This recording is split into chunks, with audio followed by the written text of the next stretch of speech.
देखो गाइस हमारा पार्सल आया। पाइतल बनी।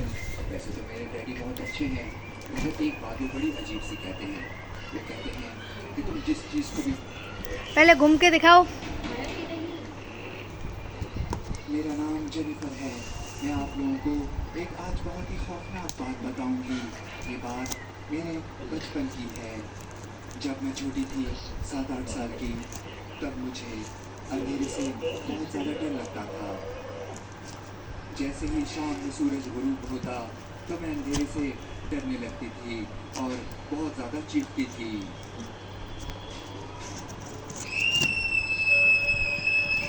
मेरी मम्मी और डैडी मेरी वजह से बहुत ज़्यादा परेशान रहते थे। उन्हें नहीं समझ आता था कि मैं अंधेरा होते ही क्यों डर जाती थी।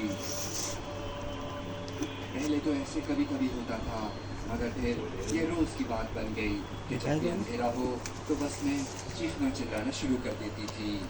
साइड में रख। এখন সময় মুখ 12টা 45 आया वो औरत जिन भूत और जादू जैसी चीज़ों के बारे में जानती थी।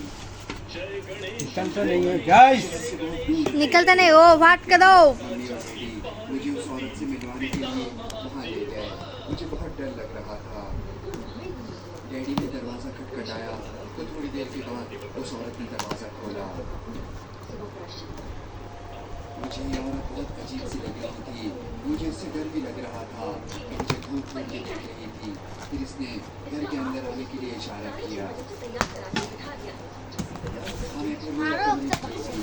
मुझे एक कुर्सी लगी। आ गया हमारा चीज। और सुनती रहती रही, जैसे मेरे बारे में कुछ जानने की कोशिश कर रही है। फिर वो आकर के मेरे पीछे खड़ी हो गई और उसने मेरे सर के ऊपर निषेध कट किया और फिर मुझे करने लगी। गाइस इस साइड कोई ब्रांडेड का कोई फिक्र नहीं करें, मैंने इस पर ठंडा।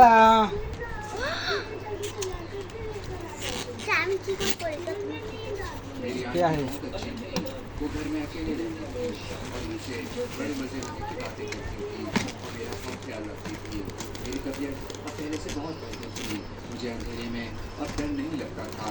उन्होंने मेरे लिए एक अलग कमरा बना करके दिया। वहाँ खिलौने भी रखे। मैं वहाँ आराम से अकेले सोती थी और मुझे डर भी नहीं लगता था। गाइस ये तो बहुत छोटा है। एक दिन रात में मेरी नानी ने अपने फ्रेंड्स को घर पे बुलाया हुआ था। सब बातें कर रहे थे। जब कि मुझे आंटी ने ऊपर सोने के लिए भेज दिया था। मुझे बिल्कुल नहीं चाह रहा था सोने का, मगर फिर मैं अपने कमरे में चली गई थी और बुक पढ़ रही थी। मैंने कमरे की लाइट ऑफ की हुई थी और टेबल लैंप ऑन किया गरम था। हाथ जन रखे ठीक है हाथ जन এটা হাত দিয়ে কাম করতে তারপর এটা ভাই একে সিস্টেম হবে। मुझे कमरे में किसी की बात करने की आवाज़ आई। मैं फौरन से उठ गई। मैंने फौरन से उठ करके कमरे में इधर उधर देखा। कमरे में अंधेरा हो रहा था, कोई नजर नहीं आ रहा था। ऐसा হবে। मगर शायद सपने कोई है।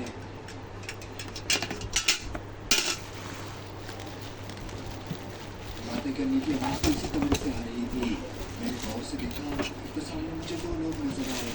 ये 2 लड़कियां थी जिनकी सफेद आंखें थी, जो कि बगैर मुंह खिलाए आपस में बातें कर रही थी। फिर इन दोनों ने पलट करके मेरी तरफ देखा तो जान निकल गई। मैं फौरन से यहाँ से भागी। मैं सीढ़ी से भाग करके नीचे आई। मेरी आंटी और उनकी फ्रेंड्स नीचे ही थे। मेरी आंटी ने देख लिया और बोली, अरे जेनिफर, तुम अभी तक उठी ही हो? क्या हुआ? इतनी डरी क्यों हो? वो बाप रे कमरे बाप रे बाप रे यार एक मिनट रुकना, मैं ऊपर इसको सुला कर नींद करार जन्ने नीचे डर गई है। हो गया ऐसा करके ऐसा क्लीन है नीचे कुछ भी गिरेगा तो फिर यहाँ से वह क्लीन हो जाएगा ठीक है ना। जेनिफर शायद ये इसको बंद करके देता हूँ। यहाँ तो